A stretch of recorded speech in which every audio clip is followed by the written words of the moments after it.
Hello and well done for getting your drawing onto this black canvas. I hope it went okay. So you can just about see mine on there now, and I'm going to talk you through how to do the painting part. So my name's Gemma and normally I teach face-to-face, but we're doing some online classes at the moment. And I'm sorry my face isn't on the camera, but you can see my hands. Hello. I would turn the camera around, but it took me ages to set it up. So please forgive me for not having my face on there at the moment. So I'm going to show you how to use these acrylic paints. You will have a few sets in your kit, and there's a few more colours as well that go with this. And you can see they're slightly separated because they've been sat for a while. So you need to give them a good shake before you start, just to mix the colours back in together. So acrylic paints are brilliant for, they dry really fast, they're really vibrant, and you can put lots of layers on. And the good thing about them is if you make a mistake, you can paint over it. So if I was to put something where I don't want it, I would get some black and I would just paint over it and it would dry and be hidden. So they're very foolproof in that way. They're really good for that. So we're going to learn how to do this beak and the eyes. And you can see here in the middle there's a bit of blending between this pale area and this darker area here. There's quite a soft blending in the middle. So I'm going to show you how to blend paints. And here we've got yellow, pale green, white and grey. So we're going to get those paints ready in just a moment. Also in your kit you'll have a brush like this. And it's quite a big brush. I actually love painting using big brushes because the hairs will hold a lot of paint, so you don't have to keep reloading your brush with paint. And it goes into this beautiful sharp point. So you can get all the little details of the little feathers even with this big brush. And for a palette we use, in the studio we use bathroom tiles, because the acrylics will wash off this tile really easily. Anything with a shiny surface that's non-porous, the paints are going to wash off really easily. So an old plate will do that really well. And the paints are all non-toxic, but they do stain a little bit. So if you get it on your clothes, wash it off straight away, but I would recommend wearing an apron or old clothes. So you've got palette, brush, you need a little pot of water. I've got a little old, you know those goo puddings? They make great water pots. So go and eat as much goo pudding as you can to invest in your future art career. That's what I recommend. So a little water pot, and you need a tissue as well to dry your brush and things like that. So I'm going to get the paints ready on the palette, and then I'm going to talk you through the blending part. The video, I will show you the blending and how to do the feathers, and then I'm going to speed the video up so you don't have to watch me painting for too long. And you can pause, rewind, fast forward any of it as you go along. Okay, so I've got my colours on my palette here. I've got the green, yellow, pale purple, dark purple, black and white. And I'm just going to show you how to blend colours. So on we've got some practice black paper. So on there it's probably good to have a little go before you get started. But having said that, you know, if things go wrong, like I said, you can fix it. But just for a little practice. So I'm going to start with some white on here. Then I'm not going to wash my brush, I'm just going to dip it straight into the light purple and put it next to it like that. And again, I'm not going to wipe my brush, I'm just going to stick it straight in the dark purple like that. And to get a good blend where you don't see the join between each colour, it's often good to use a dry brush. So give your brush a little wash, dry it on the tissue, and then where the two colours meet, you kind of blur the edges a little bit. It's a little bit wet. I'll try this side.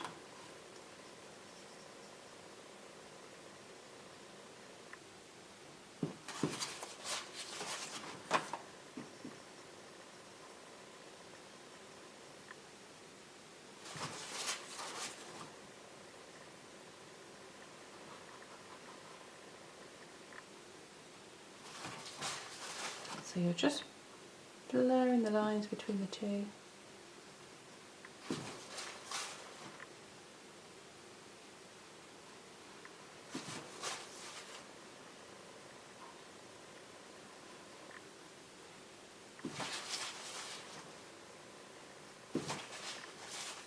keep wiping my brush to wipe off any excess paint that goes on there.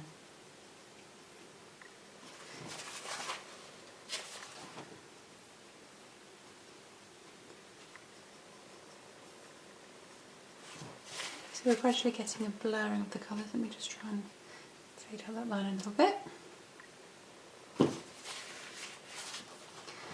Okay, so that's just roughly what you do. You sort of blend between where the colours meet and try and soften the line in between. And just use a dry brush all the time. And if you get extra on there, just keep wiping it off on the tissue. And gradually you'll get a blend between the pale to dark. So we're going to have a little go on our canvas. And this is what we're focusing on, this light bit here to the dark bit here. So I'm going to pop the white on first.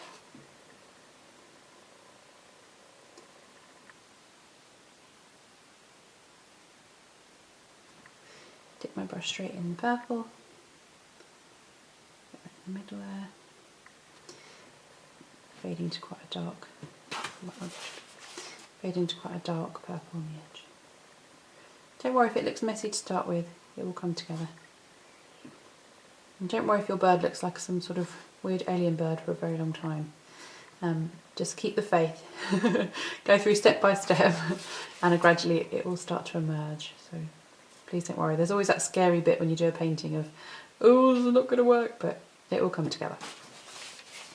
So I'm doing curve lines, like sort of little, almost like little smiles, because the beak is actually quite curvy and I'm trying to create that kind of rounded look where it's sticking out looking 3D. So my little lines are little curves like this.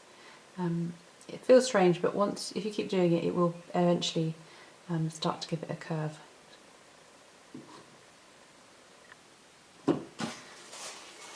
Okay, so I'm just going to leave that to dry for a minute and then come back to it and just do a bit more down here.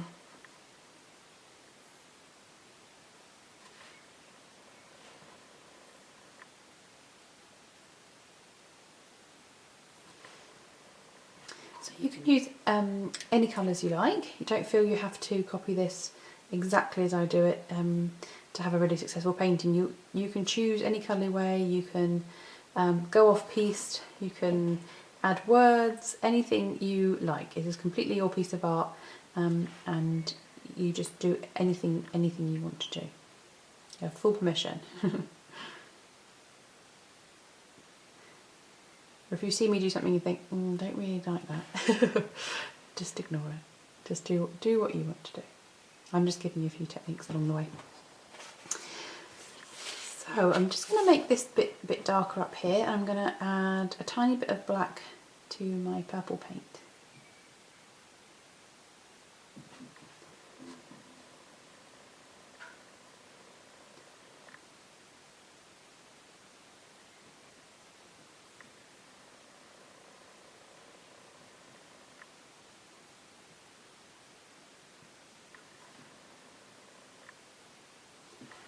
Let that dry for a moment. I'm going to work on a bit of the nostrils, so just round this nostril here.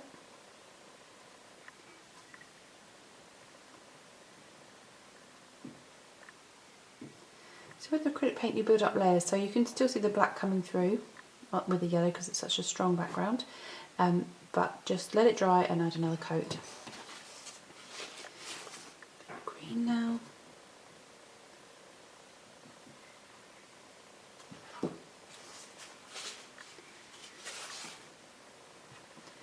I'm adding a little bit of white around the edges as well.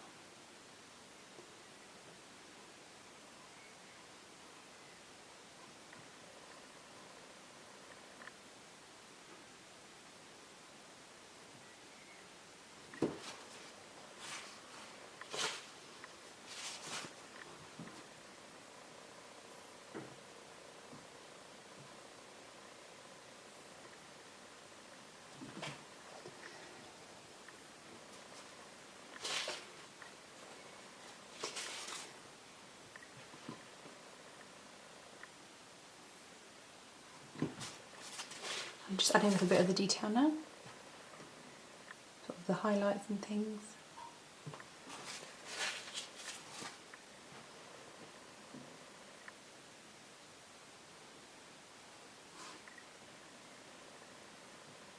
And I'm just making sure the colours blend a little bit. Sometimes it's best to let the colours dry a little bit before you start doing the blending again, because it's quite hard to mix really wet colours. They need to just be slightly dry.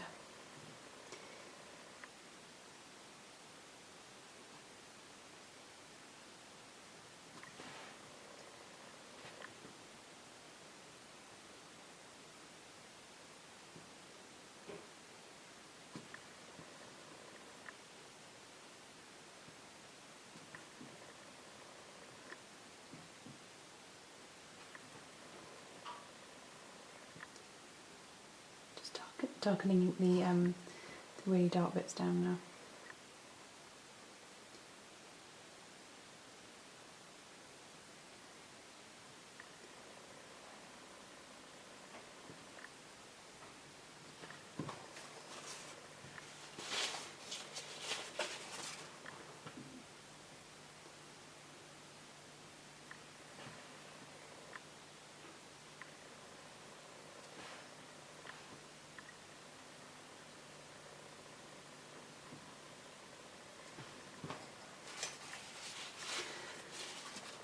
So keep building it up until you're happy with it. Keep working on it. It takes a little while, and you might have to wait for paint to dry in between before you can add more details and things. I'm just trying to put a bit of nostril in, but it is blending with the yellow, so I might have to leave that to dry for a minute.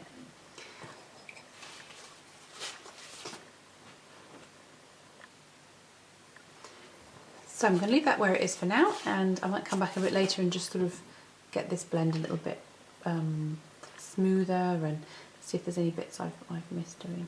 Let me just blend that out a little bit.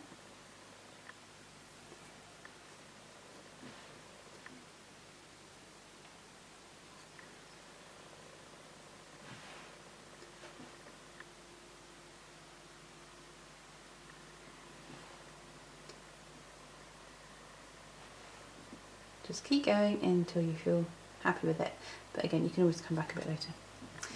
So just moving on to the eye. It's got this nice black circle in the middle, so I would start there. It's hard to see black on black, so you might not be able to see this very well, but there's a black circle there. We brush a wash. It's got white around the edge.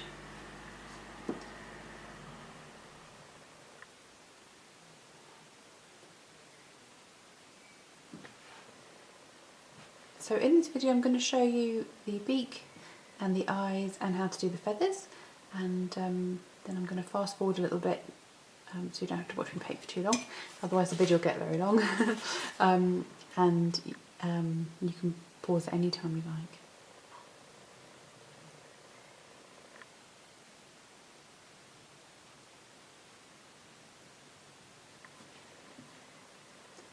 And the reason we're starting with the beak and the eyes is because the feathers will, they're sort of coming out from it, and if we put it on afterwards, the feathers will be behind the beak, and it will kind of look like it's been stuck on afterwards, like a strange mask or something. So we're getting the beak on first, and then we can put little feathers that come round, and it will just look like it's sitting more on the face, like a bit more attached to the bird itself.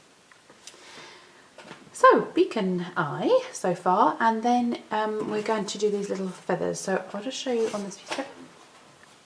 You need your paintbrush to go into that nice point, and like that. And then you're just going to do lots of little brush strokes like this. You can use the two purples. Lots of little feathery brush strokes. And you just build it up and build it up. And I think it looks quite nice with a bit of black coming through, but you can make it as solid or as transparent as you like. Okay, so that's what we're going to do on the bird.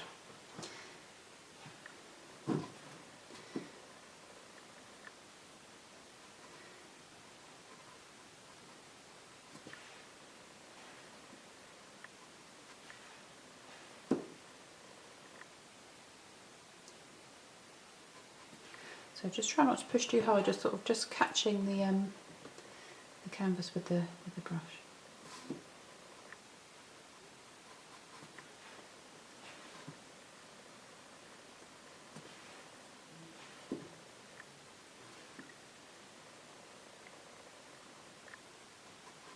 And when you do feathers or hair, just be mindful of where it's growing from.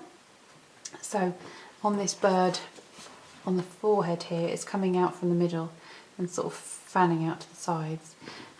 Down here it's kind of curving round onto the beak, and in these slightly more blurry edges it's going sort of almost straight down. So just bear that in mind when you do your brush strokes, because if you're kind of going at it from all different directions, it will end up making your picture look a bit flat, that's all, and perhaps a bit of a bad hair day. So just try and keep your brush strokes going in the same direction the hair would be growing from.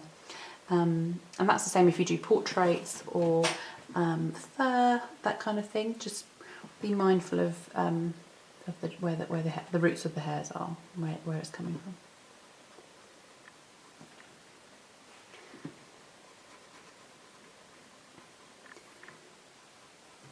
So you're just going to keep building up and just make a note of where the highlighted bits are. So this bit's really pale up here, so just use perhaps a bit of white in there with that one.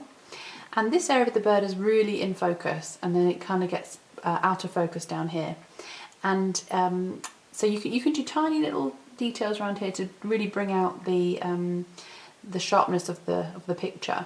And down here you can definitely just do blurry brush strokes. So it looks like the bird is coming out at you from the canvas. So I'm going to fast forward this video a bit now so that you don't have to watch me painting for too long, and you can see how I do it, but like I've said before, do it your own way, do it your own style, and just really enjoy the process.